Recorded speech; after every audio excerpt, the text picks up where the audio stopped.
Okay, hi everybody, it's me, Bonka922. I don't have a shirt on, but yes, it's time to review Bleach again. So, Season 3, 1000-Year Blood War, Episode 2, Kill the King. Now, I should iterate this. When I read the manga, this was very rushed, as the manga was, towards the conclusion of this arc. It was very rushed, very, and I think it was also reported that Kubo had some health issues. Maybe that's why. But moving on, this episode didn't do that. Luckily, they gave us more context. Luckily, they gave us a fight, which was pretty awesome. And it really just, panned out a little bit better. Now,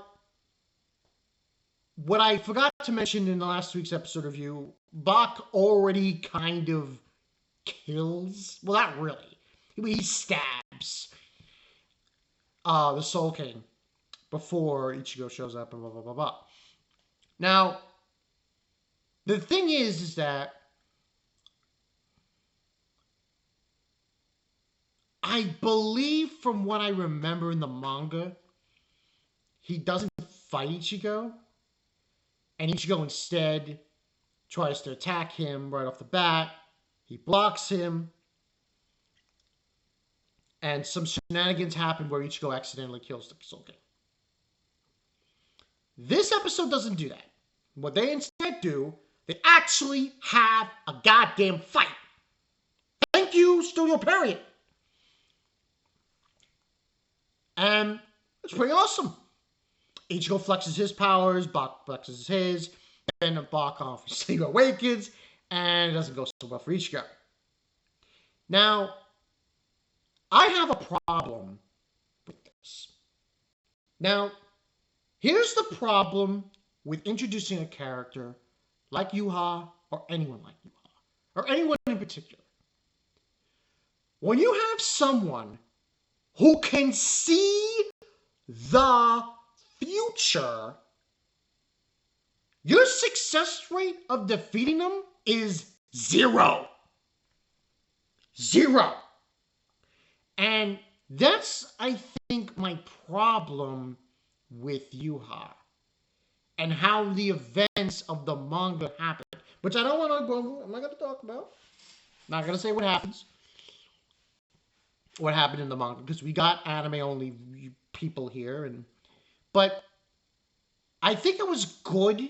I think it's good. Yes, I'm going to say that right now. I think it's good that this fight happened now.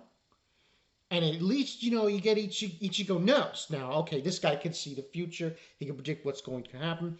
He kind of goes on a rant. He kind of goes on this villain monologue, Bach.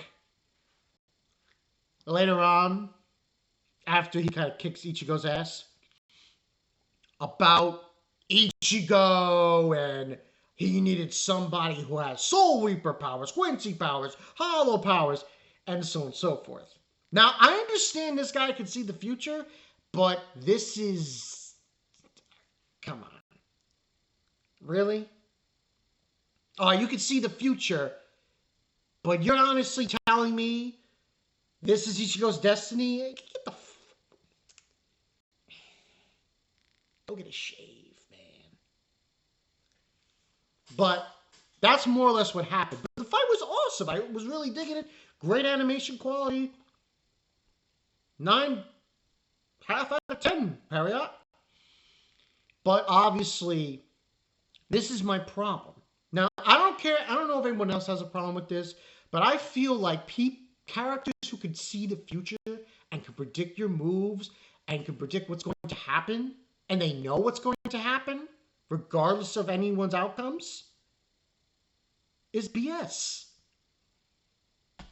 It is. It's BS because it's easy mode for these characters, and the other character can't defeat them, no matter what they do. Now, later on, it explains how they whatever, But I'm not going to explain that. But overall, still, the episode was good. We also get a scene that I don't believe is from the manga. Ichigo, now it could have been, I think it might have been. Ichigo says, "Oh, they can defeat Bach."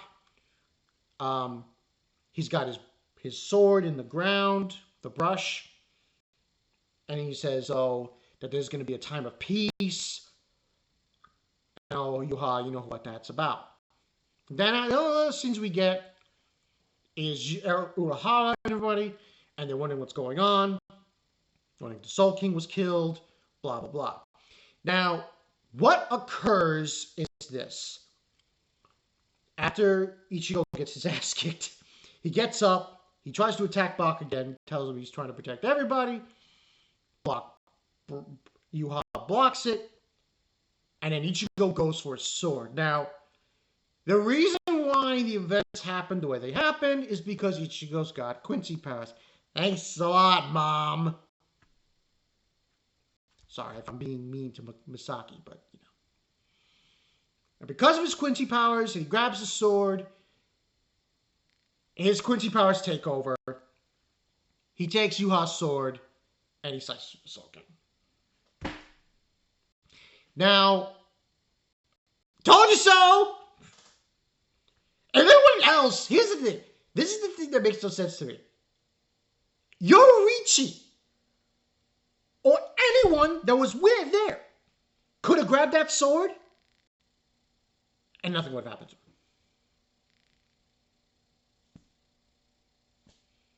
But, because Yhwach. Now, listen, I'm not hating on Bleach. I love Bleach, love the series, but I'm just saying, characters who predict the future, you're kind of, and this is the thing with Kubo. Listen, Kubo, I get it. This is where you want to do it.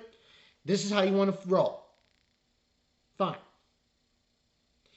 But at least with this anime, can you do me one simple favor? One favor. Make sure that when this shit is over, it is understandable, concise, good pacing, good animation. And we know exactly how he's defeated and how things go. Because the way it goes in the manga is like, everyone's like, this is crap. Because the pacing was fast. But I do like how they explain things in this episode. It is a good episode. I definitely give this a 9 out of 10. And he kills the Soul King, unfortunately, and then, he says, "My son, let's watch the Soul Side get destroyed together," and blah, blah, blah. And Mr. 3 pupils in 1 eye.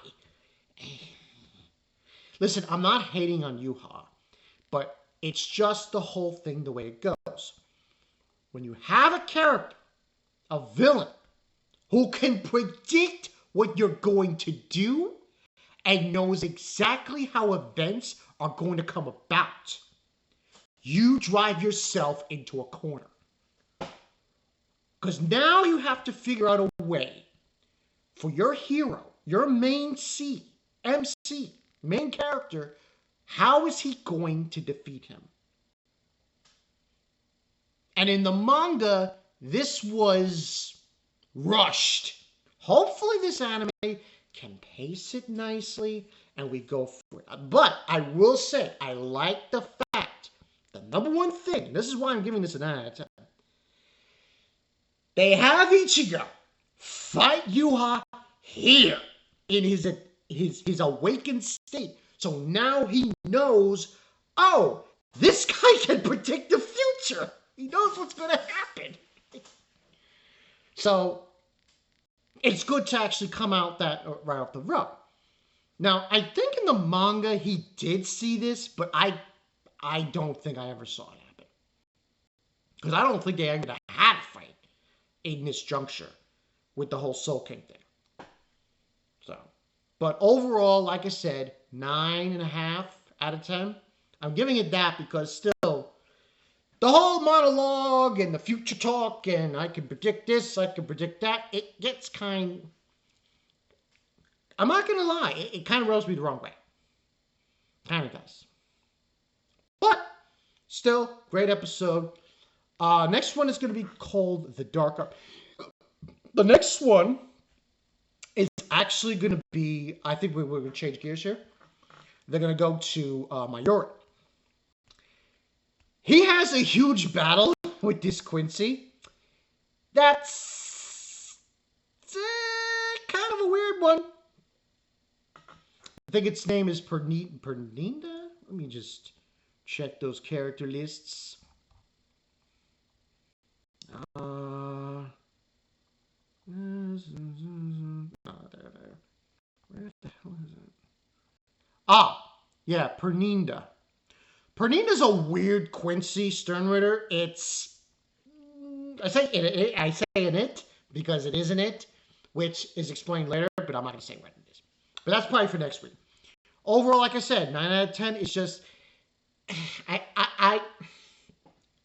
this is one aspect of Bleach, of this arc, when I was reading the manga, that really did it upsetted me, because you have a character this powerful, and